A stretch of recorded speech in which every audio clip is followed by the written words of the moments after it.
But first, as COVID cases ramp up again in California, new data from the state says people who are boosted are getting COVID at twice the rate of people who are vaccinated but not boosted.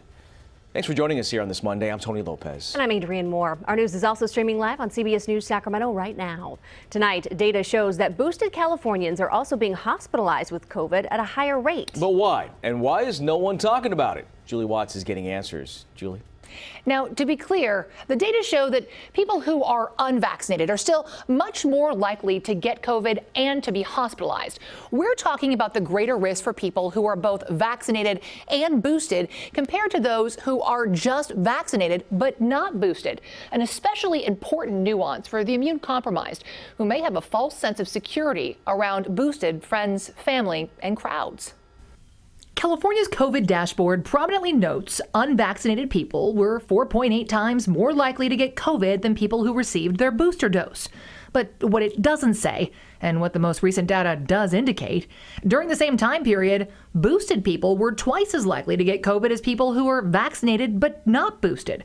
They were also more likely to be hospitalized. What is going on? What doesn't the data tell us? Well, the data have to be taken into context. And what we don't know, the big things we don't know are time and location. UCSF infectious disease expert Dr. Philip Norris explains for many, their boosts are waning. So by 3 months, you've lost a lot of the protection. And by 6 months, it's like you never got boosted.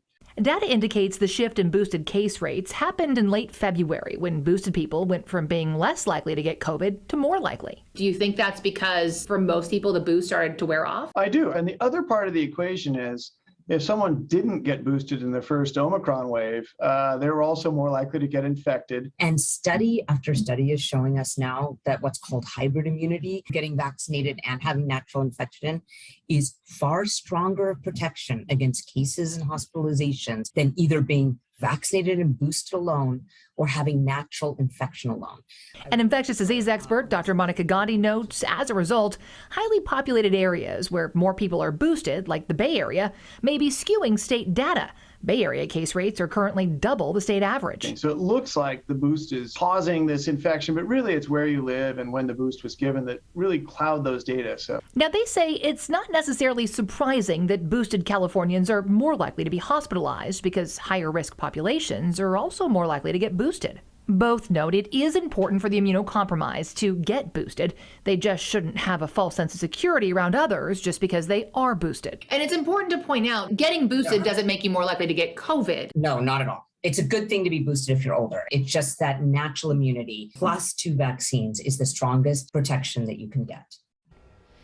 Now, the most recent state data is from April 24th, so it's not clear if this trend has changed at all over the last 3 weeks or so. The California Department of Public Health was unable to respond to our questions today.